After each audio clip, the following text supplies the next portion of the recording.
Hola, ¿qué tal? En este video vamos a hablar acerca de la capacidad de intercambio de iones en el suelo. Acompáñenme.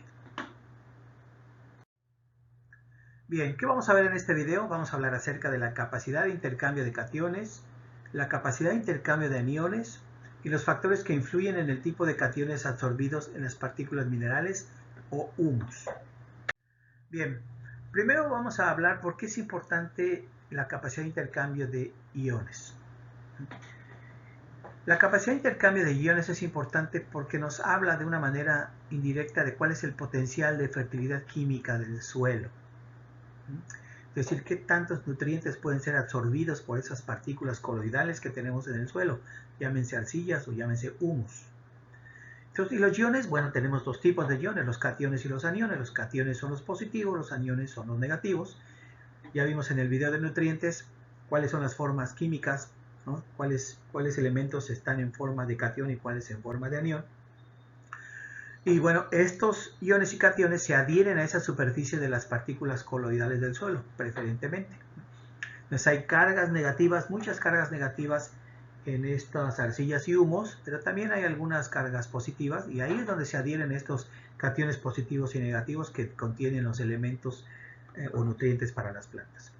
¿Cuál es el origen de esa carga en estas partículas coloidales? Bueno, la primera es, un origen es a partir de los aluminosilicatos. Ya habíamos hablado que los principales minerales en los suelos son los silicatos. Bueno, hay ciertos silicatos donde domina el aluminio que se conocen como aluminosilicatos. ¿Okay? Cuando hay una sustitución isomórfica, es decir, se cambia el aluminio por hierro y magnesio, o el aluminio por silicio, entonces hablamos de que se genera una carga. Cuando tenemos óxidos, entonces tenemos un pH, por ejemplo, muy ácido. Cuando tenemos hidróxido de aluminio, cuando tenemos un hidróxido de aluminio con una carga 2 más, cuando tenemos un hidróxido de aluminio con una carga positiva nada más, o cuando tenemos hidróxido de aluminio en su estado estable, que es neutro, que no tiene carga. Cada uno de estos elementos o especies químicas van a generar cargas positivas y negativas en donde se van a adherir los iones en la solución del suelo a esas partículas. Y el humus, el origen de la carga del humus tiene que ver con los grupos funcionales que existen en el humus. Recuerden que del humus, con la materia orgánica, cuando se descompone, genera ácidos húmicos, fúlvicos, huminas, etc. Y todos esos grupos funcionales que están en esos compuestos van a generar esas cargas negativas y positivas. Bien. Vamos a ver rápidamente cómo se lleva a cabo la sustitución isomórfica. Esto genera una carga positiva cuando un catión de mayor valencia desplaza uno de menor valencia e igual radio en el mineral. Aquí hay un ejemplo. Aquí tenemos este compuesto que tiene magnesio, oxígeno, es un hidróxido. Y se sustituye uno de los magnesios, aquí hay 3, se sustituye por un aluminio. ¿Okay? Entonces pasa a ser un ion positivo.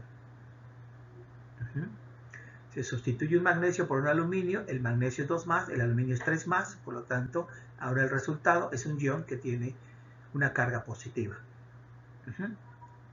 Pero también se puede generar una carga negativa por este mismo método de sustitución. Por ejemplo, aquí tenemos un óxido de silicio que no tiene ninguna sustitución, pero cuando se sustituye uno de los silicios por un aluminio, entonces aquí vamos a tener una carga negativa. ¿Por qué? Porque el silicio es 4 más su valencia. Y al sustituirlo por un aluminio que es 3 más, entonces me sobra una carga negativa. Si yo tengo este hidróxido de aluminio aquí abajo y sustituyo uno de los dos aluminios por un magnesio, entonces voy a terminar con un ion que tiene una carga negativa.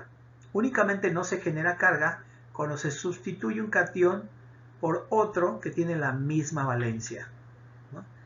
Entonces ahí no hay ningún problema. Si yo sustituyo un potasio con un hidrógeno, no hay generación de carga de ningún tipo. Bien, ahora, ¿qué es eso del intercambio de cationes? El intercambio de cationes es la suma total de cationes intercambiables que un suelo puede absorber. Dicho de otra manera, es la cantidad de cargas negativas que yo tengo en todas las partículas coloidales del suelo. Entonces, de ahí viene este valor que conocemos como el valor de la SIC y que se expresa normalmente en miliequivalentes por 100 gramos de suelo. Entonces, tener una SIC más alta quiere decir que tengo yo una mayor capacidad, bueno, el suelo tiene una mayor capacidad de absorber los cationes que hay en el suelo. Si tengo una SIC baja, entonces voy a tener menos capacidad. Y aquí se muestra en este gráfico con una arcilla y una partícula arenosa. Las partículas arenosas también tienen cargas negativas igual que las arcillas, solo que la cantidad es muchísimo menor. Por lo tanto, en un suelo arenoso, probablemente la SIC va a ser mucho más baja que en un suelo arcilloso. Entonces tenemos valores de SIC hasta de 50 cuando hablamos de arcillas, y en el caso de partículas orgánicas puede ser incluso mayor. Y también podemos tener capacidades de intercambio de cationes cercanas a cero cuando los suelos son casi completamente arenosos. Vean, así funciona. Aquí tenemos una vista del lado izquierdo de un suelo. Aquí hay agua, partículas de todos los tamaños, arena, limos y arcillas. En la parte central hacemos un acercamiento a una partícula coloidal donde se ven todas las cargas negativas que tiene en su superficie, no solamente alrededor como lo muestra el dibujo, sino es en toda su superficie. Y luego aquí a la derecha vemos cómo todas esas cargas negativas atraen los cationes que puede haber en el suelo. Entonces de ahí que entre más cationes pueda atraer estas partículas, pues mayor es la fertilidad potencial del suelo. Y únicamente partículas arcillosas y partículas orgánicas contribuyen con una mayor cantidad de estas cargas negativas. Por eso siempre suelos arcillosos y suelos orgánicos van a tener una mayor capacidad de intercambio de cationes que suelos sin materia orgánica, que suelos arenosos, ¿no?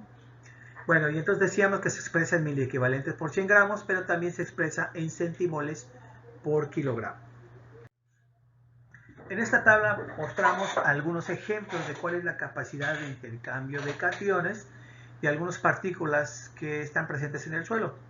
Por ejemplo, el cuarzo y los feldespatos. El cuarzo lo encontramos mucho en las arenas de las playas, tiene una SIC muy baja. Eso quiere decir que tiene un potencial de fertilidad natural muy bajo. Yo puedo usar arena de cuarzo como sustrato, pero ahí no va a haber muchos nutrientes ni mucha capacidad de que retenga algún nutriente que yo agregue en forma inorgánica, por ejemplo. Después están los óxidos e hidróxidos de fierro y aluminio, que tienen una SIC muy baja. Estos óxidos e hidróxidos de hierro y aluminio se encuentran en suelos viejos, por ejemplo los suelos rojos del Amazonas, son suelos muy viejos en donde ya dominan estos óxidos e hidróxidos de hierro y aluminio y por lo tanto son suelos muy poco fértiles. La fertilidad en esas zonas de boscosas, de bosque tropical lluvioso del Amazonas, inciden o están sujetas más al reciclamiento de la materia orgánica que a la fertilidad que pueda haber en el suelo. Luego están las arcillas 1 a 1, que son las arcillas más simples que podemos encontrar en el suelo. Ahí tenemos a la caulinita y a la ayoicita, que tienen valores bajos de capacidad de intercambio de cationes. Luego están las arcillas 2 a 1, que son más complejas, hilita, mica, clorita, montmorillonita, esmectita y vermiculita, que son las que tienen mejores capacidades de intercambio de cationes, sobre todo las últimas. Y luego tenemos partículas amorfas, como el alófano, que es un material ígneo que no terminó, digamos, de cristalizar, pero que tiene bastante capacidad de intercambio de cationes. Y tenemos el humus, que es una partícula orgánica, producto de la descomposición de la materia orgánica, y que tiene la mayor cantidad de capacidad de intercambio de cationes, con hasta 500 o incluso a veces más.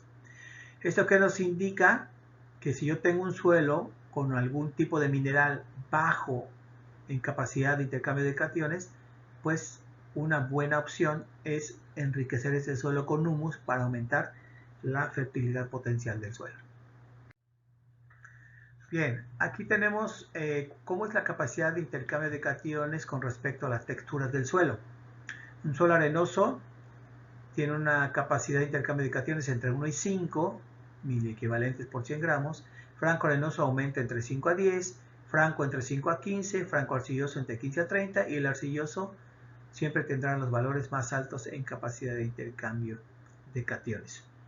Actualmente se están ocupando algunos tipos de enmiendas o enriquecedores del suelo que están basados en zeolitas, que son materiales ígneos, como del tipo de la piedra Fomex, que quizás conozcan ustedes, que se utiliza para cuestiones de lavar trastes y esas cosas.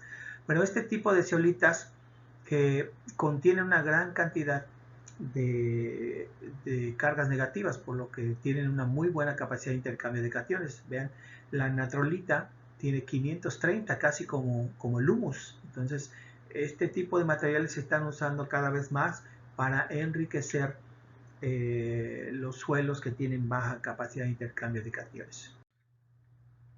Bien, el proceso de absorción de nutrientes del suelo a través de las raíces de las plantas también es un intercambio de cationes, como lo voy a mostrar aquí en la figura del lado izquierdo. ¿Qué pasa? Cuando una planta está creciendo en un suelo y existe la solución del suelo, es decir, hay suficiente humedad para que se forme la solución del suelo, pues va a haber esta interacción entre las raíces de las plantas y las partículas coloidales del suelo. En este caso es una arcilla. Aquí están los elementos que están adheridos a la arcilla.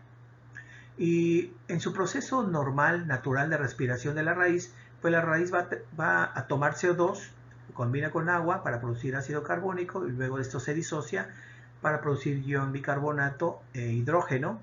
Y entonces hay un bombardeo de iones hidrógeno, producto de la respiración de las raíces, hacia la solución del suelo. ¿Qué va a provocar esto? Que muchos de estos hidrógenos reemplacen los cationes que están adheridos a las partículas coloidales, liberándolos a la solución del suelo. Y una vez en la solución del suelo, los pelos finos radiculares pueden tomar esos nutrientes y llevarlo hacia el interior de su biomasa. Entonces aquí del lado derecho lo que tenemos es una gráfica que muestra cuál es la relación entre la capacidad de intercambio de cationes y el pH. Y como podemos ver, la materia orgánica o humus, hay una relación directamente proporcional entre el aumento en la capacidad de intercambio de cationes y el pH. Mayor pH, mayor capacidad de intercambio de cationes. Y lo mismo sucede con las arcillas, solo que en un nivel mucho menor. Las arcillas aumentan en el rango de 10 unidades, centimoles por kilogramo, de pH 0 hasta pH 9, pero la materia orgánica tiene la capacidad de subir de una manera lineal completamente, en relación casi 1 a 1 entre pH y capacidad de intercambio de cationes cuando hablamos de materia orgánica. Bueno, ahora vamos a ver de qué depende el tipo de cationes que se absorben en las partículas minerales o humus. Entonces hay ciertos factores que determinan esta absorción. La primera o el primer factor es la concentración de los iones. Cuando un cation está en mayor concentración que otro, el cation de mayor concentración va a reemplazar o va a separar, digamos, de las partículas coloidales del suelo los cationes que estén en menor concentración. ¿Okay? En este caso, en el ejemplo, tenemos muchos potasios que están en la solución del suelo y como la concentración es tan alta, van a reemplazar a todos los iones que estén en menor concentración que el potasio. Entonces, en este caso están liberando calcio y está entrando potasio.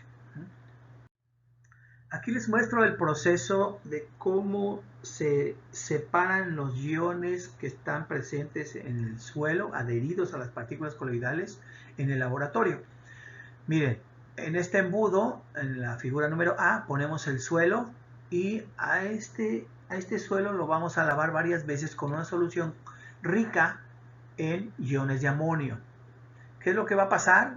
Lo que se muestra en la figura B es que al final de ciertos lavados, todas las cargas negativas que hay en ese suelo ya van a contener adherido amonio y todos los cationes que originalmente estaban aquí se van a ir al lavado.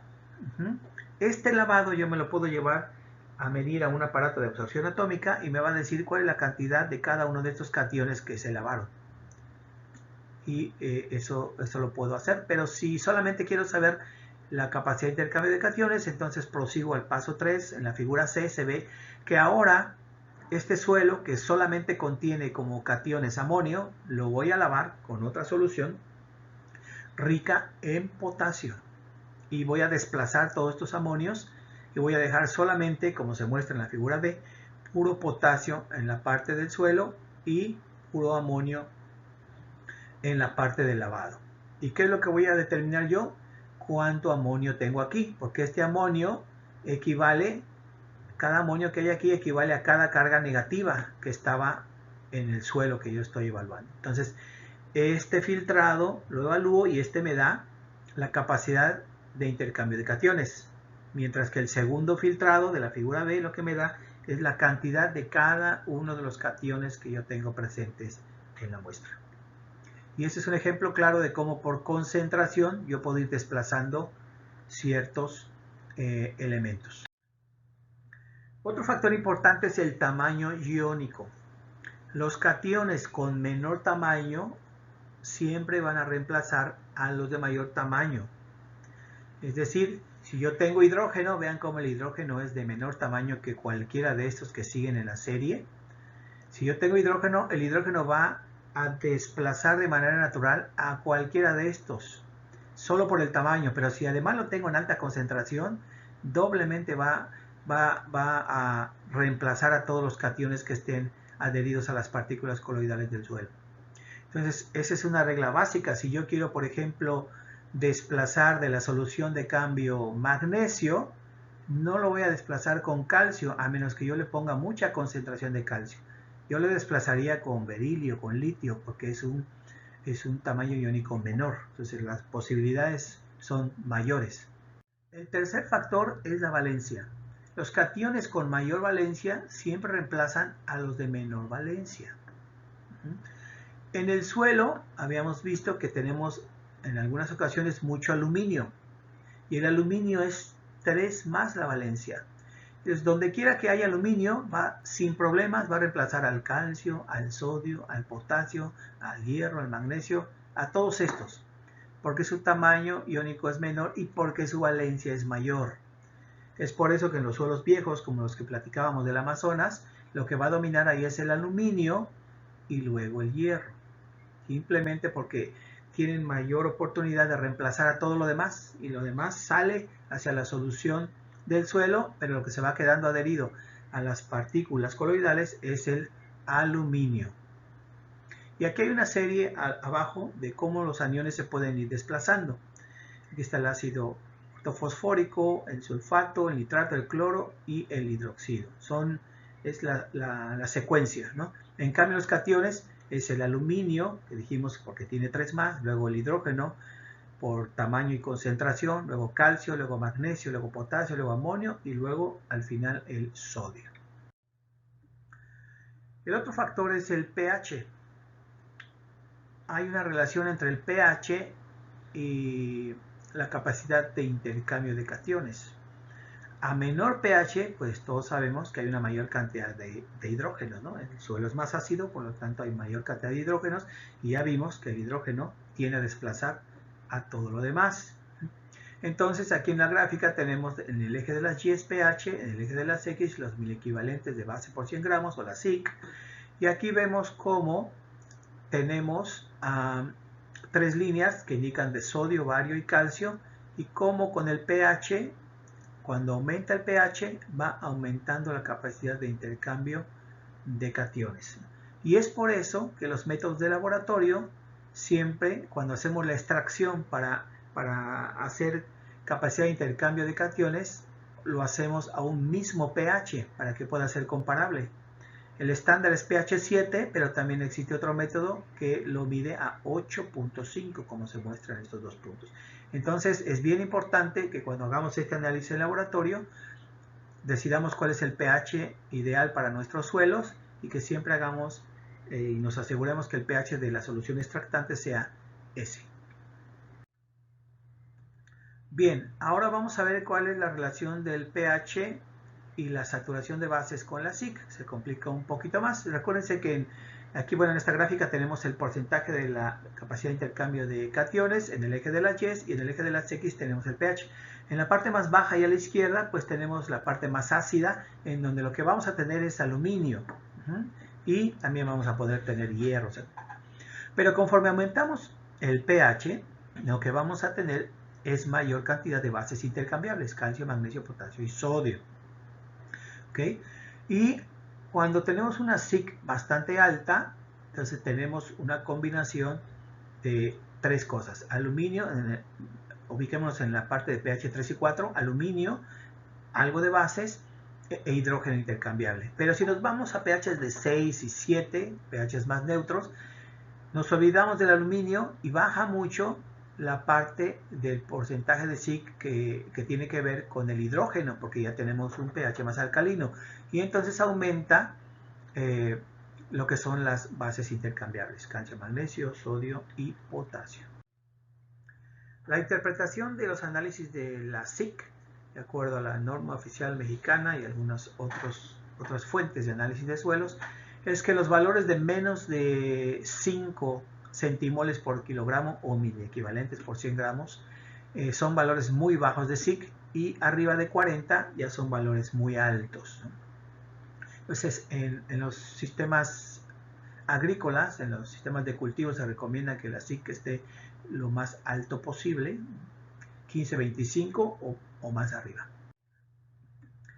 En esta gráfica lo que podemos ver es otra vez el pH del suelo en el eje de las X, y luego la capacidad de intercambio de cationes y de aniones, que hasta ahora no hemos hablado mucho de la capacidad de intercambio de aniones, pero es un proceso muy similar que se da en el suelo. Entonces vean cómo la capacidad de intercambio de los cationes, que está en color negro, la línea negra, aumenta conforme aumenta el pH, que ya lo habíamos visto, pero la capacidad de intercambio de aniones disminuye con el pH. Entonces es una diferencia importante entre las especies químicas o nutrientes que están en forma positiva o en forma negativa. Su disponibilidad va a ser diferente con respecto al pH. El intercambio de iones, algunas cosas que podemos decir de este intercambio de iones, pues está menos representado en los suelos que el intercambio de cationes. Es por eso que quizás se habla menos de ello, pero no deja de ser importante. Este intercambio de aniones es muy importante en suelos de carga variable, ricos en óxidos hidratados de aluminio y de hierro. Y recordar que tenemos muchos aniones en el suelo. Aquí abajo está la lista de todos los aniones que hay en el suelo, y muchos de ellos asociados con nutrientes para las plantas. Entonces también es muy importante. Por alguna razón ha sido menos estudiado, pero también es muy importante el intercambio de aniones. Ahora vamos a ver capacidad de intercambio de cationes a lo largo del perfil. Aquí tenemos un ejemplo en donde vemos la capacidad de intercambio de cationes de un suelo a una profundidad hasta de 60 centímetros del lado izquierdo, y vemos que la capacidad de intercambio de cationes es ligeramente más alta en la superficie y luego disminuye y se mantiene más o menos constante. Lo mismo pasa con el ejemplo del lado derecho, empieza arriba de 10 y a una profundidad de 5 centímetros más o menos se estabiliza con poca fluctuación. ¿Esto a qué se debe? A que la mayoría de los suelos tienen una mayor capacidad de intercambio de cationes en los primeros centímetros del suelo, donde está ocurriendo el proceso de descomposición de la materia orgánica. Si más abajo el suelo es muy homogéneo en sus horizontes, entonces no tenemos razón para pensar en que vaya a haber un cambio abrupto de la capacidad de intercambio de cationes. ¿Cuándo podemos encontrar un cambio abrupto en la capacidad de intercambio de cationes? Cuando vamos hacia lo profundo de un suelo, cuando por ejemplo tenemos un suelo enterrado, cuando por ejemplo tenemos una capa diferente, ya sea por neoformación o una capa que ocurre de manera natural, como una capa, no sé, de calcio, o de yeso, o de silicio, ¿no? Es cuando tenemos un cambio abrupto en el material parental, pues podemos también tener un cambio abrupto en la capacidad de intercambio de cationes. En un suelo enterrado, por supuesto que vamos a encontrar un pico de capacidad de intercambio de cationes en donde estaba originalmente el horizonte A del suelo original, ¿no? Entonces, hay varios factores que hay que tomar en cuenta, pero de manera natural en un suelo, digamos, homogéneo a todo lo largo de su perfil, lo más común es encontrar que la capacidad de intercambio de cationes disminuye con la profundidad y va quedando homogénea.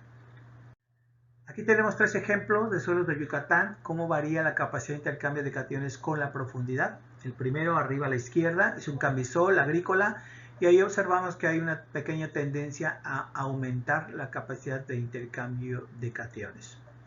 En el lado derecho tenemos un Chernozem, es un pastizal y aquí lo que observamos es que disminuye la capacidad de intercambio de cationes.